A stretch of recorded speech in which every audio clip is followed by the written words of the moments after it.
দেখতেই তো পেলে কত সহজে আর কোনো রকম মশলা ছাড়াই কিন্তু শাপলার এই রান্নাটা করলাম।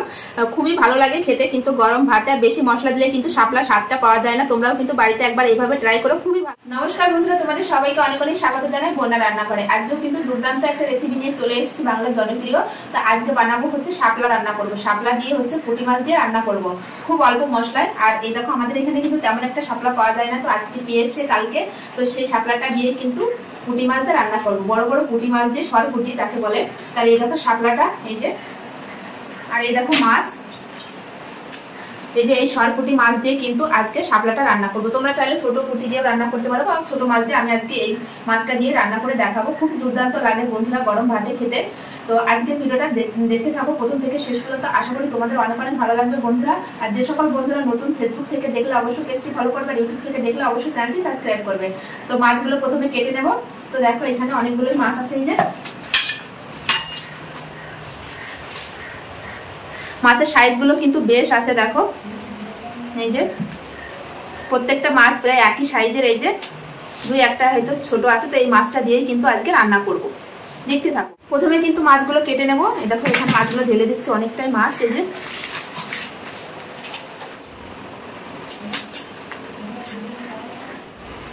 তো আমাদের এখানে কিন্তু বড় পুঁটি বা সর পুঁটি বলে, তোমাদের ওইখানে কি নামে পরিচিত একটু কমেন্টে জানাবে। অনেক জায়গায় অনেক নামে পরিচিত এই মাছ। তো এখন দু পিঠের আঁশ কিন্তু খুব সুন্দর করে ছাড়িয়ে নেব।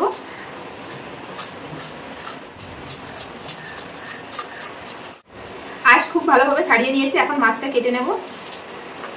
তো এই যে এই গোটা রাখলে কিন্তু কড়াইতে দিলে ভেঙে যেতে পারে, তার জন্য মাঝখান থেকে কিন্তু কেটে নেব।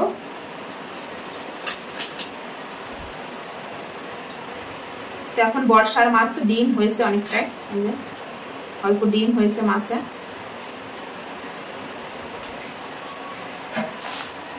একটা মাছ কিন্তু যেইভাবে কেটে নিলাম, এইভাবে কিন্তু সব মাছগুলো কেটে নেব। এই যে একইভাবে দেখো আর একটা মাছও কিন্তু আঁশ ছাড়িয়ে নিয়েছি, এখন কেটে নেব।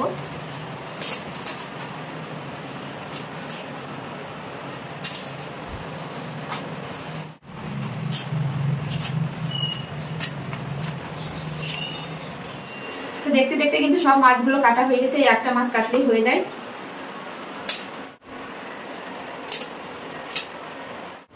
এখন কেটে নেব, একদম টাটকা। তো দেখো কাটার পরে কিন্তু এই যে এক থালা মাছ হয়েছে। এখন মাছগুলো খুব সুন্দর করে ধুয়ে নিয়ে, শাপলাটা খুব সুন্দর করে বেছে নিয়ে, তো মশলাপাতি নিয়ে ফিরে আসছি, দেখতে থাকো। দেখো সবকিছু ধুয়ে নিয়ে চলে এসেছি, মানে মাছ ধুয়ে নিয়ে চলে এসেছে। শাপলাগুলোও কিন্তু এই যে এরকম লম্বা লম্বা করে কেটে নিয়েছি। তো তোমরা তোমাদের পছন্দ অনুযায়ী সাইজ করতে পারো, তো আমি এরকম ভাবে কেটেছি। আর এই দেখো মাছ ধুয়ে নিয়ে পরিমাণ মতো মাছ নিয়ে নিয়েছি। এই কটা দিয়েই কিন্তু আজকে রান্নাটা করব। তো প্রথমে দিয়ে দেবো হচ্ছে লবণ, আর দিয়ে দেবো হচ্ছে হলুদ গুঁড়ো, দিয়ে খুব সুন্দর করে মাখিয়ে নেব। মাছে কিন্তু খুব সুন্দর করে লবণ হলুদ মেখে নিয়েছি। আর এই সাইডে গ্যাস বসিয়ে, গ্যাসের উপর কিন্তু কড়াইয়ে বসিয়ে দিয়েছি। আর কড়াই গরম হলে দিয়ে দেবো মাছ ভাজার জন্য তেল। কড়াই কিন্তু খুব ভালোভাবে গরম হয়ে গেছে, এখন মাছ ভাজার জন্য দিয়ে দেবো হচ্ছে তেল।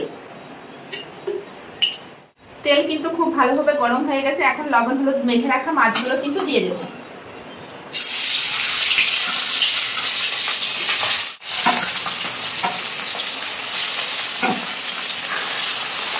এক সাইড ভাজা হয়ে গেছে, এখন মাছগুলো কিন্তু উল্টে দেবো।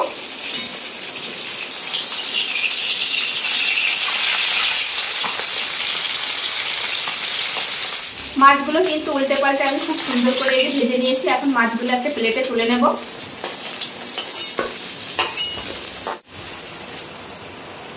ওই তেলের ভিতরে কিন্তু আমি ফোড়ন করে নেব, একদম কিন্তু কোনো মশলা ছাড়াই শাপলাটা রান্না করব, তবেই কিন্তু খেতে ভালো লাগে। তো ফোড়নে দিয়ে দেবো হচ্ছে রাঁধুনি।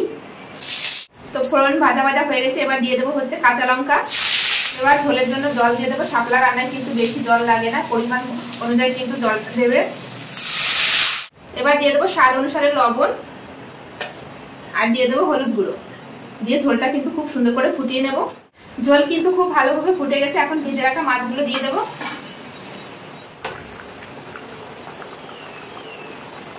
মাছ দিয়ে কিন্তু ঝোলটা আমি কিছুক্ষণ ফুটিয়ে নিয়েছি। এবার এই যে শাপলাগুলো দিয়ে দেবো।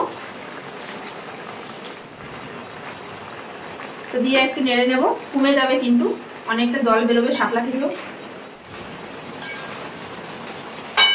কিছুক্ষণ রান্না করে নিয়েছি, দেখো শাপলাটাও কিন্তু খুব ভালোভাবে সেদ্ধ হয়ে গেছে। আর একদম কিন্তু গলিয়ে ফেলে শাপলাটা অতটাও খেতে ভালো লাগে না, এরকম একটু গোটা গোটা থাকলে তবেই খেতে ভালো লাগে।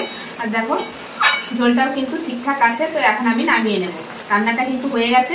গ্যাস বন্ধ করে দিয়ে কিন্তু আমি ঢেলে নেবো একটা প্লেটে।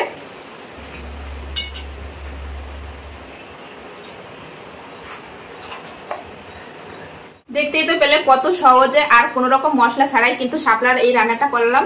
খুবই ভালো লাগে খেতে, কিন্তু গরম ভাতে আর বেশি মশলা দিলে কিন্তু শাপলার স্বাদটা পাওয়া যায় না। তোমরাও কিন্তু বাড়িতে একবার এইভাবে ট্রাই করো, খুবই ভালো লাগে। প্লেটে ঢেলে নিয়েছি আর দেখো কত সুন্দর হয়েছে। কোনো রকম মশলা ছাড়াই কিন্তু গরম ভাতে একদম জমে যাবে বন্ধুরা। তো এখন তো শাপলার সিজন, এখনে খুব বাজারেও কিন্তু খুব পরিমাণে শাপলা পাওয়া যাচ্ছে। তো আমাদের এখানে এই প্রথম আজকে কিন্তু আমি রান্না করলাম, আর আমার চ্যানেলে কিন্তু ফার্স্ট এই শাপলার ভিডিওটা যাবে। তো কেমন লাগলো এই রান্নাটা অবশ্যই কিন্তু কমেন্টে জানাবে। ভালো লাগলে অবশ্যই লাইক কমেন্ট শেয়ার করবে, শেয়ার করে কিন্তু নতুন বন্ধুদের দেখার সুযোগ করে দেবে। এরকম হালকা পাতলা রান্না তোমাদের কেমন লাগে সেটাও জানাবে। যদি এরকম রান্না তোমাদের পছন্দ হয় তাহলে কিন্তু এরকম রান্না আমি তোমাদের সঙ্গে শেয়ার করব। তো চলো বন্ধুরা, আজকের মতন ভিডিওটি এখানেই শেষ করছি। আবার দেখা হবে নতুন কোনো রেসিপির সঙ্গে। ভিডিওটি যদি ভালো লেগে থাকে তাহলে লাইক কমেন্ট শেয়ার করবে। সবাই ভালো থেকো, সুস্থ থেকো। ফিরে আসছি নতুন কোনো রেসিপির সঙ্গে।